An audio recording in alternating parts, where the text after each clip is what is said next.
In a recent video, we talked about all of the pros of living in a condo or a townhouse where there's an HOA that helps take care of things and all of the good things that come along with purchasing and living in a condo or a townhouse. But when there are pros, there are usually cons. And so this video, we're going to focus on the unfortunate downside of living in a condo or a townhouse. My first con is that storage might be lacking, especially if you get an apartment style condo where you just have maybe 2 bedrooms, 2 bathrooms, a living room, maybe a dining area and a kitchen. Then you have a closet to do your laundry. There's not a lot of extra storage in these apartment style condos.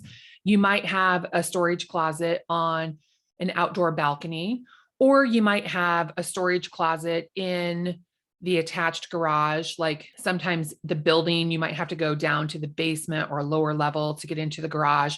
There are sometimes assigned storage cages or closets in the garage area. You might have a storage area in front of where you park your car. It really depends on the building and their setup, but you might run out of places to put all your stuff. So if you like to have a lot of stuff, well, a condo may not be your best option. A townhouse might be better, but even then, sometimes storage can be lacking. Like if you got a townhouse that did not have a basement, for example, well, you might have a storage closet in the garage. That is probably going to be where your furnace and maybe your water heater are at, but you could also store some things there. So just keep in mind that sometimes storage is limited, which can be a con when looking at condos and townhomes. This is probably a pretty obvious con.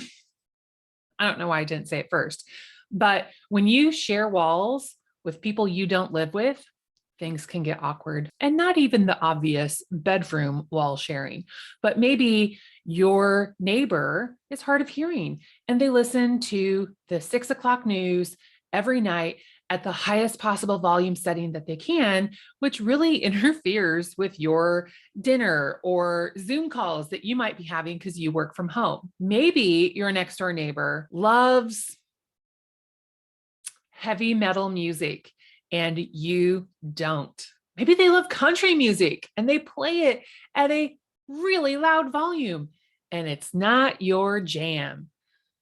These are things that can make life a little bit awkward. Maybe they're very passionate people. A couple lives next door and they are passionate and they fight a lot. Oh, that can be awkward.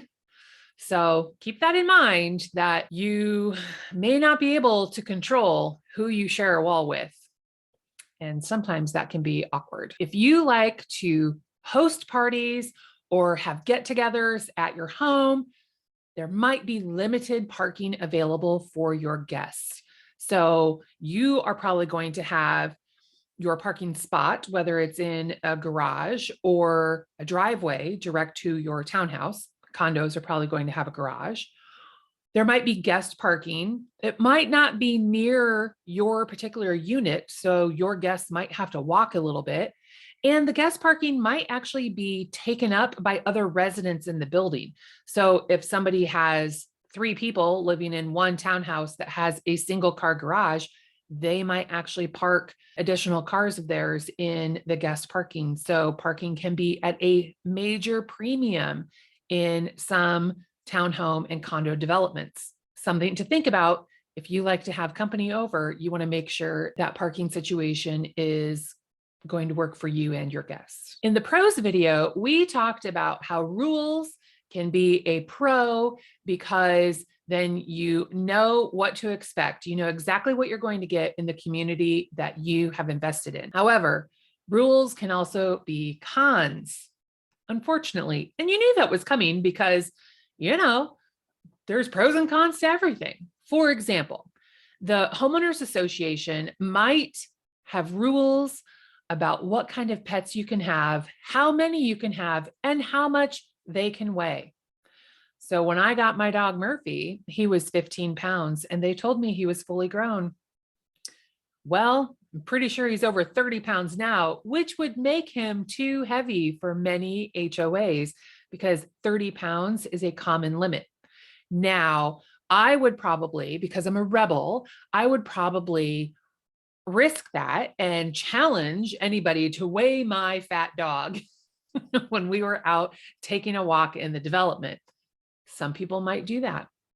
You never know. If I had a much bigger dog, my old dog was 60 pounds. So she would definitely not be welcome in an HOA because she was also a pit mix. The nicest dog you've ever met in your life, but she had kind of a terrier face, but she had a pit bull body. So you could just tell that she was strong.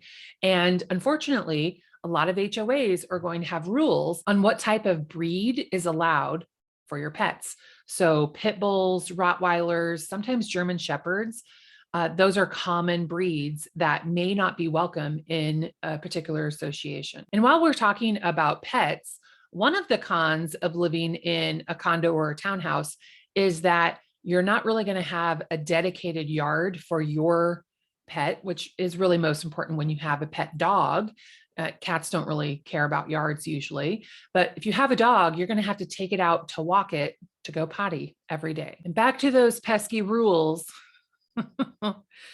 especially when it comes to dogs. If you don't pick up your dog poop, well, the HOA is probably going to have something to say about it because other neighbors don't want to see that when they're out taking a walk. They don't want to step in it. And it makes sense. You should pick up after yourself. But some associations take that rule and push it, and they push it far because they will do doggy DNA tests on your dog's excrement.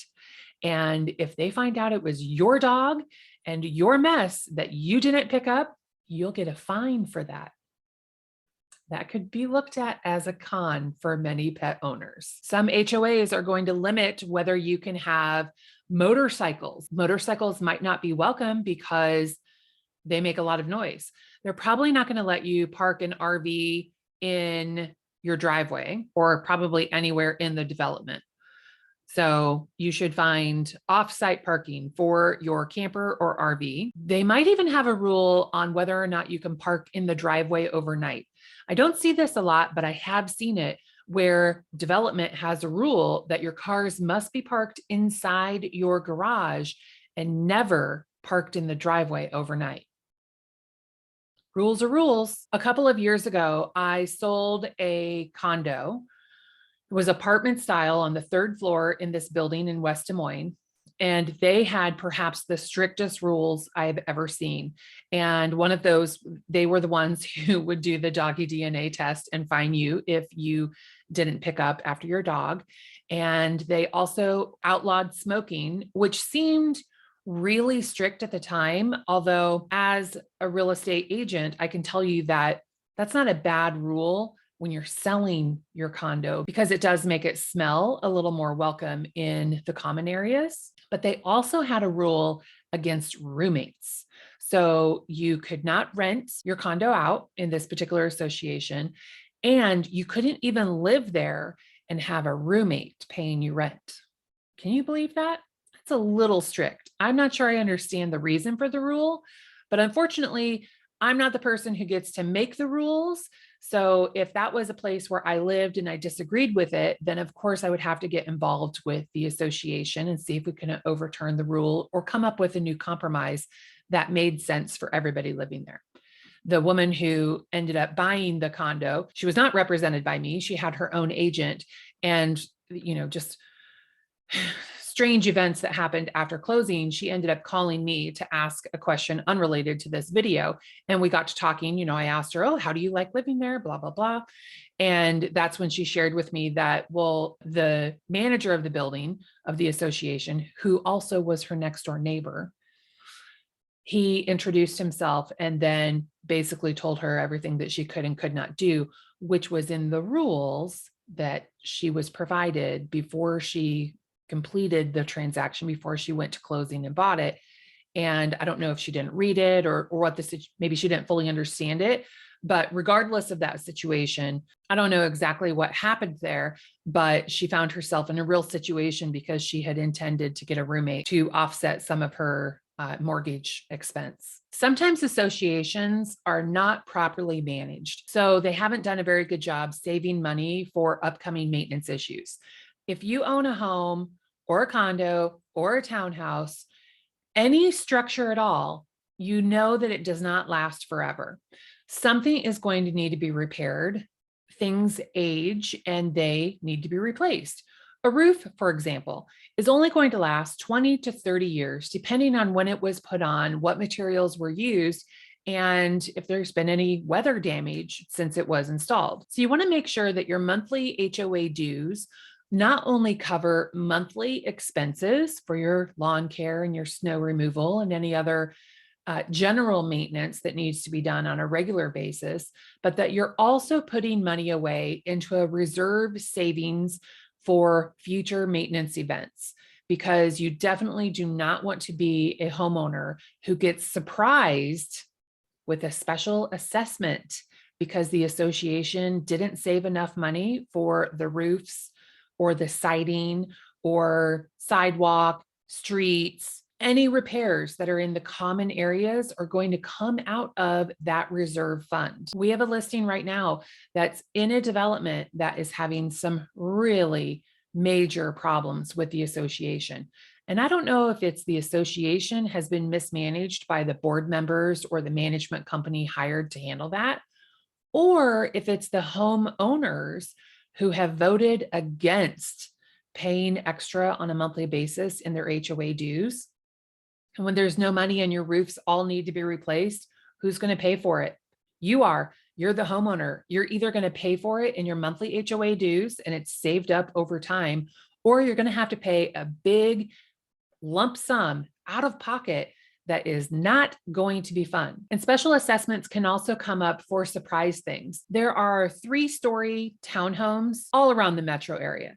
So the garage is on the ground floor, the living room and kitchen is on the second floor, and then the third floor is the bedrooms. Well, these, and I can sell them, I can't build them, but something, I don't know if they were built incorrectly or they found out after the fact that, oh, we should have done that differently. That could happen. But on all of these 3-story townhomes, the header on the garage had to be replaced because I think it was causing water damage. So when we sell one of these 3-story townhomes, we always ask, okay, has there been an assessment for the garage, the header in the garage? And at this point now, it's fairly common that the special assessment has already come and gone and paid for.